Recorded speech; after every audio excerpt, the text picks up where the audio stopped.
Okay, so we'll begin again. Welcome to the second half of the first public hearing for the Rent Guidelines Board.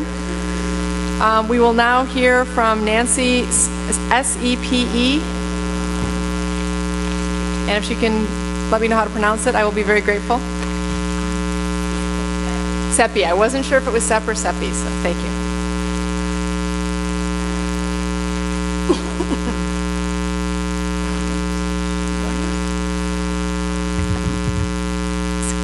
Hello. Hello, ladies and gentlemen. I'm an owner of a rent-stabilized building that my grandparents bought in the 1950s. It was built in 1883.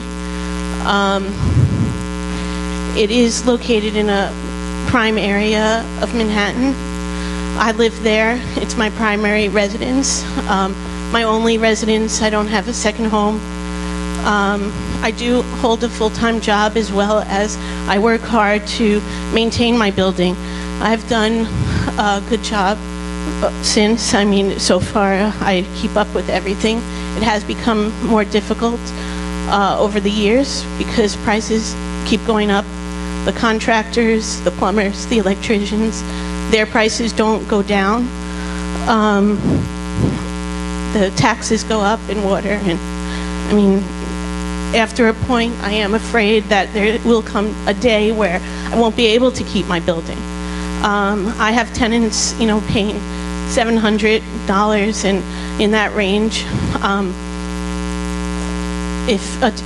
I understand if there's tenants that really need a rent-stabilized apartment, such as seniors or disabled people, and that's not necessarily my case. I have tenants that do have second homes. And I think maybe there should be a situation where they look into incomes a little bit more and see who really needs a rent-stabilized apartment. And that's, I want to continue maintaining my building and keeping my tenants as well. They're also my neighbors happy. And so far, I've been doing that. But it is getting more and more difficult. And I want to maintain that good relationship and keep my building. I don't want to be forced to have to sell it because I can't afford to keep it. Thank you. Thank you so much. Any questions from the board? Sorry. Thank you so much.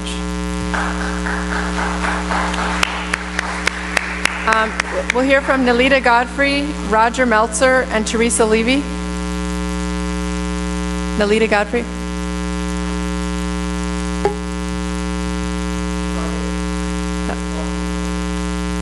Roger Meltzer. Oh, I'm sorry. Theresa Levy. Theresa Levy. Oh, excellent. Thank you. Yeah.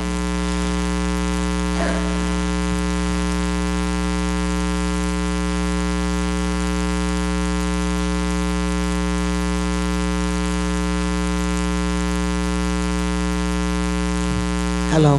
Good evening. I don't have anything written. I'm just going off the top of my head.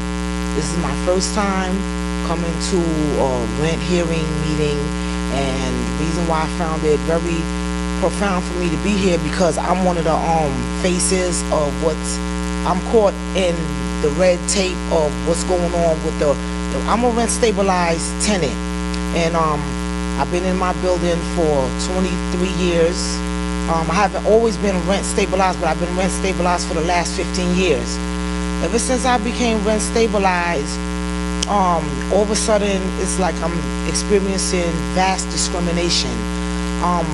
Up to right now, this is like the second time that my landlord has pulled me. I'm in appellate court right now because he didn't like the decision that the civil court judge rendered to me to allow me to stay in my apartment because my rent is under $500. I have a 3-bedroom. Okay, but I don't just have a 3-bedroom and rent on the $500 for nothing. I have children, 4 children. I have 2 with disabilities, asthma and autism. That prevents me from working, which is something that I would love to do. I don't want to collect Social Security, SSI, because SSI is not, maintaining me the way I would like to be maintained. So down through the last 15 years, I've been complaining. Now, he does keep the building maintained. It's always being painted. It's always being mopped. The heat, you know, whatever. But there's another underside of what he allows. He allows me to be harassed. I'm being harassed by other tenants where he's letting it go far enough to where for me to step out of my character so that I can end up in jail, lose, you know, have ACS call on my kids, then I'm in a situation. He also has gone to court. He's lied on me and told, you know, things about what I'm doing, what he's not doing, what nobody else is not doing. So if I was to get evicted, right, so I'm not going to be able to go to nobody else's home. I've been having my own place for 25 years now, so I don't want to go to nobody else's home. Where am I going to go? I'm going to go to the shelter. That's where I'm going to go.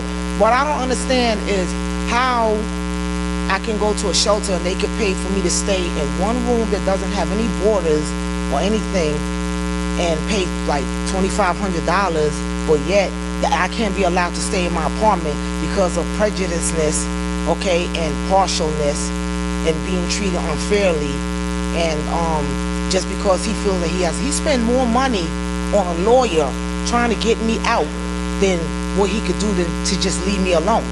You know, like I'm not that bad of a tenant, but this is all because of money. He spent astronomical amount of money, and then he wants to hold it over my head for me to pay his legal fees because he picked his battles, which his battle was to be fair to me, but he didn't want to do that. So then when it went against him, now he wants to take me to appellate court to have the judge make another decision against me.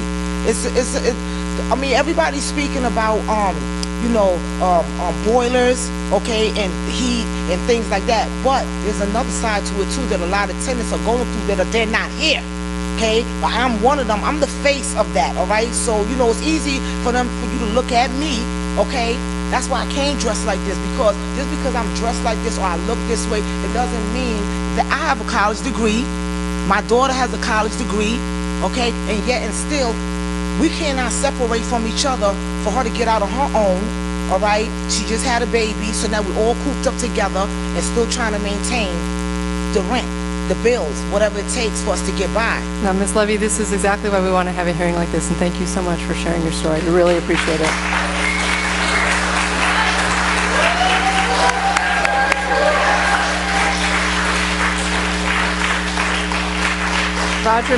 Roger Meltzer, then Karen Clark, Wasim Lon, and Julia Hamlin.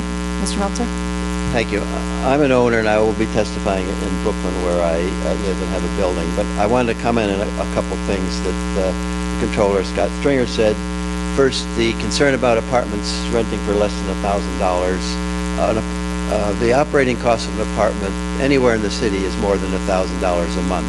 So if owners are getting less than $1,000, it should be a government responsibility to fill in the gap so that an owner doesn't take a loss on that apartment. And I want to tell the tenants here something that they probably aren't aware of because nobody's talking about it. But in Albany, the New York State Senate passed a bill 59 to nothing to exempt tenants making less than $50,000 from any rent increase. That's like SCREE, except it's called TREE. And the city is actually opposed to this because they don't want to lose the tax revenue from property owners, because they're going to have to rebate the rent increases that the tenants would be getting. So your own local government and your elected officials are against you on this, whereas the state Senate 59 to nothing passed TREE. The Controller has several major responsibilities, and one of them is monitoring city agencies. And he also did a report saying that the worst housing in the city is the NYCHA housing, which actually his office should probably be investigating more. There's rent-regulated housing was the next worst housing in the city in terms of violations. Free market was less violations, and owner-occupied was the best maintained housing in the city. So my suggestion is that the Controller look further at the city agencies that are responsible for protecting tenants from problems with their owners, whether they're owners, the City of New York or any unscrupulous people that are not maintaining the buildings. One final comment. The controller also invests in venture capital and leverage buyout firms. And believe it or not, because New York City's pension funds don't make enough in the stock market, they have to invest in companies that actually buy out other companies to get a higher return. And these companies are the reason blue-collar people are losing their jobs. Just this past month, Heinz and Crest Foods are merging, and 7,000 people are going to lose their jobs. And New York City's investments are part of the reason blue-collar people are losing their jobs, because they need to find a better return. So tenants, you've got something to complain about more than owners. It's how New York City spends its money and how New York City monitors the agencies that are supposed to be helping them. Thank you. Thank you. I'll see you again in Brooklyn. Look forward to it. So Karen Clark, Wasim Lon, Julie Hamlin. Karen Clark.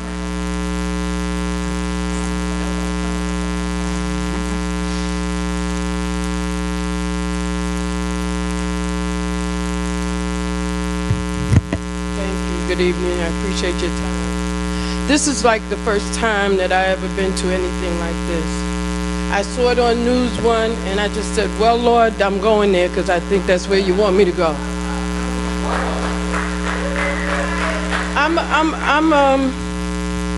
I'm a single mother.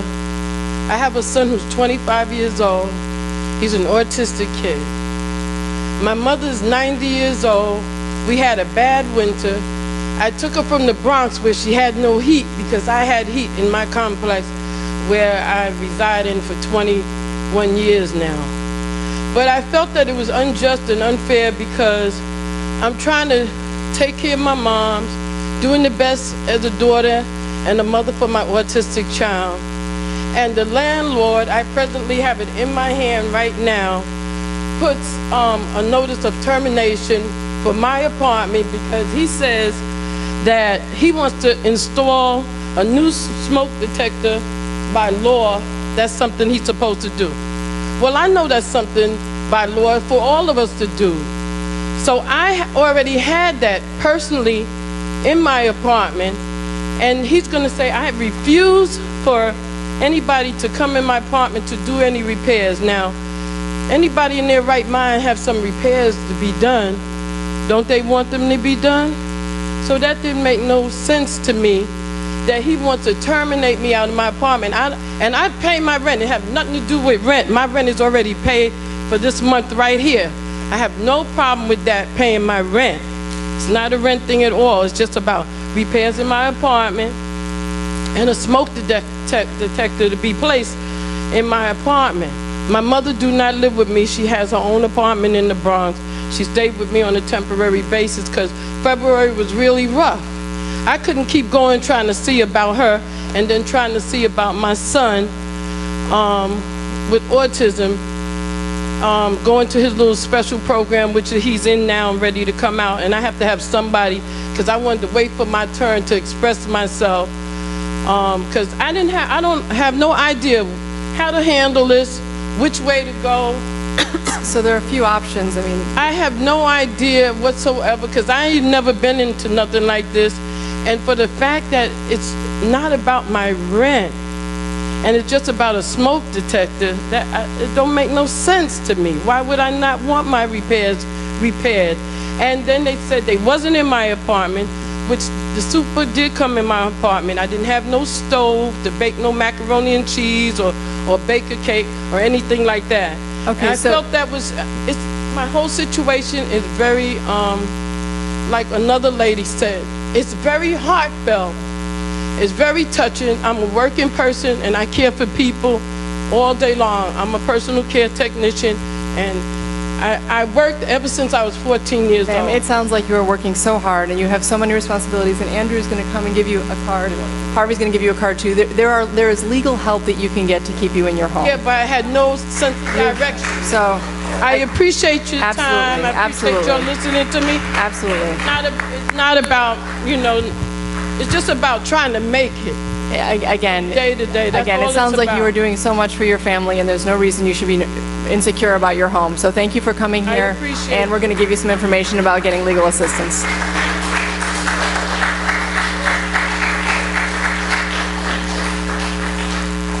Thank you. My name is LaVayne Lon. I'm the Director of Housing Services at the good old Lower East Side. We are a tenants' rights organization, and our catchment area is basically what we call Alphabet City, from 5th Avenue to FDR Drive and 14th Street to Houston. Okay. So I just, we've heard a lot about tenant harassment. I just wanted to give you some information on what we are seeing in the Lower East Side. As the Manhattan Borough President was saying, there's a systematic harassment of just about every single rent-stabilized tenant in the city, and particularly the Lower East Side, is happening on a building-by-building basis. It's systematic, it's aggressive, it's mean, and we are losing affordable housing at a time. As we all know, there's an entrenched housing crisis. Affordable housing is not there to be found. Even public housing tenants are being terminated from their apartments, and there is no place to go. And we are losing such housing when we need it so terribly. Now, just to give you an example of some of the bad landlords whom we consider who are making life very miserable, just in the past year, we've had to form 4 landlord coalitions to bring tenants from the buildings together. Stop Croman Coalition, Steve Croman, who's under investigation by the Attorney General's office for systematic harassment, deprivation of services, aggressive relocation agents knocking on your doors with guns in their holsters, frivolous litigation, and so forth. Marolda Coalition, another big landlord, under investigation now by the Tenant Protection Unit, DHCR, for similar practices. Goldmark Property Management, new landlords in the picture. Just 2 months ago, they bought a building in the Lower East Side and told the tenants that we are going to blow up your building. You better move right away. And we are forming yet another coalition of Goldmark tenants. So I know my time's up, but it's incredible, the harassment, the pain of housing and what tenants have to put up with. And I think the RGB, it's a complex, the tenant crisis is complex. I understand that, but at the very least, what the RGB can do is roll back the rent, do its part, roll back the rent, and it'll have an impact, and we can build on other things. Thank you very much. Thank you.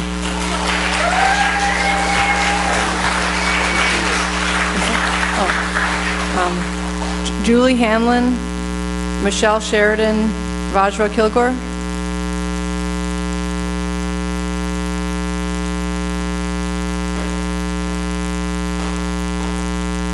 Thank you, all of you on this board, for the privilege to be a witness and influence your vote for rent freeze. I'm an SRO tenant. That means I share a public bathroom. That means I pay, as a permanent tenant, a low rent stabilized income. In the new management that took over for a new landlord, the relentless campaign of intimidation, harassment, criminal harassment that has persisted for the tenants that are disabled, fixed income seniors, people that can't get their drugs delivered because our landlord throws it away and says, nobody delivered your insulin that needs immediate refrigeration. So I want you to know that as an SRO tenant, they are violating laws. They have the loophole in the warehousing law allows them to deregulate our rooms. There are tenants paying 3 tenants in a room that crowd our hallways and our bathrooms that we can't get in. We have to wait or we get in line. There's other things like, I've seen over the last few years 30 tenants disappear that were SRO tenants. They rent rooms as B&B. And they exploit and expose us to overcrowding. They abuse our mail. If you're in court and you can't get your notices because They're being held by your landlord who controls your mail. We have no private or secure mailboxes. It's a law, an SRO law, that we are not allowed private secure mailboxes. We're the poorest demographic. If we lose our homes, we're homeless. I'm a musician. I'm committed to the other tenants in this building being protected long after I leave. I plan, to make it as a singer and look out for the SRO tenants of this city. And you need to, this board, I think, could influence a law that landlords who violate, here's a 4-page report, 6-page report since 2006, 2004, where my landlord's non-compliance when they took over our building. Class C violations, Class B, Class A, one more second. These have persist, these violations. We live with the conditions of mold caving in our roof, bed bugs ruining our life. They knock on our doors. They harass us. They're painting chemicals on our floors. We're exposed to potentially life-threatening fumes that New York Fire Department are going to testify against our landlord. The only reason I'm sort of stopping is, as you probably know, we have a single decision to make. We have only authority over that one decision, and these sound like life-threatening conditions. They are. And so Housing Preservation Development, the Attorney General's office, those are the places that have actual authority to deal with these conditions. We just don't. I've been prosecuting enforcement in all kinds of agencies. If it weren't for Gail Brewer, if it weren't for DHCR, SRO Law Project, Larry Wood is an angel. No, I mean, these people have made it possible to keep my apartment. And they're trying to, do what Ms. Levy just said. Again, make us look like the problem. We are not the problem. We are the people whose crime is being poor or, struggling. And they treat us like prisoners. Our manager should be fired, and so should the landlord be removed of his rights as a landlord. He is a criminal landlord. What are you doing about the landlords who violate those laws? You've got to go after them. They've got to be sanctioned. You have to rewrite a law as a board. Ms. Hamlin, we don't have any authority to do any of that. That happens in Albany. That happens at the City Council. And so again, your conditions that you're experiencing sound deplorable, and I absolutely agree that they should be handled. We just can't handle them. And so they violated court orders. I went for enforcement. Ms. Hamlin, we do hear you, and we are listening. We just don't have authority. So again, thank you for sharing. Can you at least says if this landlord violates 10 Class A, he can't raise his rent? Can't you at least freeze? No, we can't. We are a body created by law. This is my first time, like Ms. Levy. Absolutely. And I share in her sentiment and view. Absolutely. Forgive me if I've offended any of you. I didn't mean to. No, you're not. I just want you to know the facts. We hear you. Thank you.